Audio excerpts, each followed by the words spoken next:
New Zealand টি-20 সিরিজের খবর। শুধু সিনিয়র ক্রিকেটার নয়, বরং একাদশের সবাই অবদান রাখলে নিউজিল্যান্ডের বিপক্ষে প্রথম টি-20তে জয় পাওয়া সম্ভব বলে মনে করেন সাকিব আল হাসান। অন্যদিকে বাংলাদেশের বিপক্ষে সতর্ক হয়ে খেলার কথা জানিয়েছেন Kiwi hard hitter Corey Anderson. নেপিয়ারের দুদলের ম্যাচটি শুরু হবে আগামীকাল বেলা 12টায়। নিউজিল্যান্ড থেকে মোস্তাফিজুল হক আকাশের ক্যামেরায় হুমায়ুন কবির রোজের রিপোর্ট। নেপিয়ারে যখন খরা মৌসুম চলে তখনই আন্তর্জাতিক ম্যাচ আয়োজন করা হয়, কিন্তু স্থানীয় এই সাংবাদিকের কাছ থেকে জানা গেল অসময়ে ঠিকই ক্রিকেট ম্যাচে বৃষ্টির আগমন ঘটে নেপিয়ারের আকাশে। বৃষ্টির বিড়ম্বনার মাঝে কিছুটা অনুশীলন করেছে মাশরাফির দল। ওয়ানডে সিরিজে সিনিয়র ক্রিকেটাররা প্রত্যাশার প্রাপ্তি মেলাতে পারেননি, এবার দায়িত্বটা তাই একটু বেশি। তবে সাকিব বললেন, ম্যাচ জিততে হলে শুধু সিনিয়রদেরই নয়, 11 জনকেই রাখতে হবে অবদান। বাংলাদেশ টিম যখনই জিতছে কন্ট্রিবিউশন কিন্তু 4-5 জন করছে, বোলিং এ 2-3 জন করছে, ব্যাটিং এ 3-4 জন করছে। তো সবার রোলটা যখন আমরা প্লে করতে পারি তখনই আমরা আসলে জিততে পারি। আমরা কিন্তু এমন টিম না যে যারা ইন্ডিভিজুয়ালি একাই একটা ম্যাচ জিতে বের করে ফেলতে পারবো। অন্যদিকে ইনজুরি থেকে দলে ফিরে খেপাটে কোরি অ্যান্ডারসন জানালেন, ওয়ানডে সিরিজে টাইগারদের ক্লিন সুইপ করলেও সতর্ক স্বাগতিক নিউজিল্যান্ড। ওরা হয়তো আমাদের কাছে ওয়ানডে সিরিজ হেরেছে, কিন্তু বাংলাদেশের সামর্থ্য আমাদের ভালোই জানা আছে। তাই টি-20তে আমরা সতর্ক হয়ে মাঠে নামবো। নেপিয়ারে অভিষেক টি-20 উইকেট হবে ব্যাটিং স্বর্গীয়। তাই সাকিব পরিষ্কার ঘোষণা দিলেন, কিউইদের বিপক্ষে জিততে হলে 180-এরও অধিক রান তুলতে হবে টাইগার ব্যাটসম্যানদের। আগে ব্যাট করলে আমাদের অনেক বড় একটা টোটাল করতে হবে, আবার চেস করতে গেলে বড় একটা টোটাল চেস করতে হবে, কিংবা ডিফেন্ড করতে গেলেও অ্যাটলিস্ট আমাদের 180-190 টাইপের হয়তো হবে। ওভারঅল এখানে যে টি-20 টুর্নামেন্টটা হচ্ছে সেটা তো আসলে এরকমই হচ্ছে। আভাস মিলেছে সেরা একাদশে ফিরবেন সৌম্য সরকার, আর পেস বোলিং অ্যাটাক হবে আগের মতোই আদর্শ। ঘড়ি কাটা আপন গতিতে এগিয়ে চললেও নিউজিল্যান্ডে আসার পর থেকে পারফরমেন্সের দিক থেকে পিছিয়ে পড়েছে বাংলাদেশ। ম্যাকলিন পার্কের এই উইকেটে কিছুটা বাউন্স থাকলেও প্রচুর রান আছে।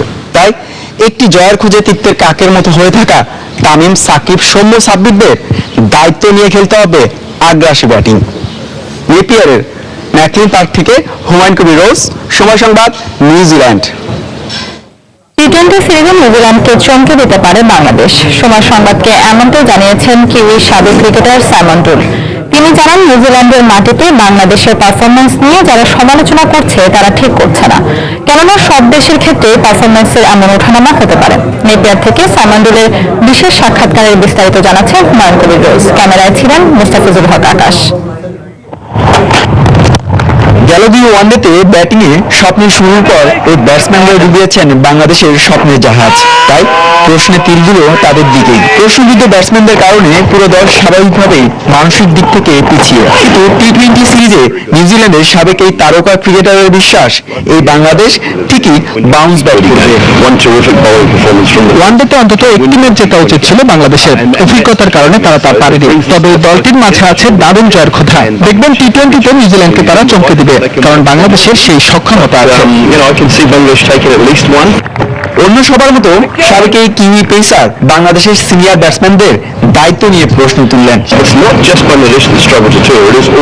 দেখো, বাংলাদেশে বড় মানের কয়েকজন ব্যাটসম্যান আছে যারা ম্যাচের পার্থক্য গড়ে দিতে পারে, বিশেষ করে তামিম ইকবাল। ওর সামর্থ্য আছে আরো ভালো ব্যাটিং করার। তাছাড়া এই সিরিজে ঠিকভাবে নিজেদের মেলে ধরতে পারেনি সাকিব, মাহমুদুল্লাহ, যে কারণে ফলাফলটা বাংলাদেশের বিপরীতে গেছে।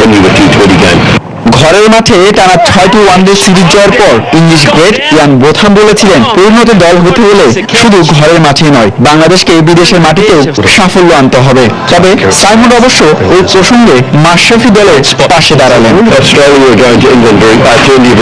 নিউজিল্যান্ডের কন্ডিশনে বাংলাদেশ যে বাজে খেলেছে তা বলবো না, কেননা বিদেশের মাটিতে খেলা সবসময় কঠিন। ইংল্যান্ড তো বাংলাদেশে গিয়ে সুবিধা করতে পারেনি, ভারতের কাছেও তারা হেরেছে। একইভাবে নিউজিল্যান্ড ও অস্ট্রেলিয়ার মাটিতে খুব একটা সফল নয়। তাই বাংলাদেশ যে খারাপ খেলেছে এই ব্যাপারে আমি একমত নই। তবে একটা কথা পরিষ্কার জানালেন সাইমন, রঙিন পোশাকের পর টাইগারদের জন্য কঠিন লড়াই অপেক্ষা করছে টেস্ট সিরিজে। হুমায়ুন কবির রোজ, সময় সংবাদ, নেপিয়ার, নিউজিল্যান্ড। সাফ নারী চ্যাম্পিয়নশিপের খবর। প্রথমবারের মতো ফাইনালে ওঠার লক্ষ্যে আসরের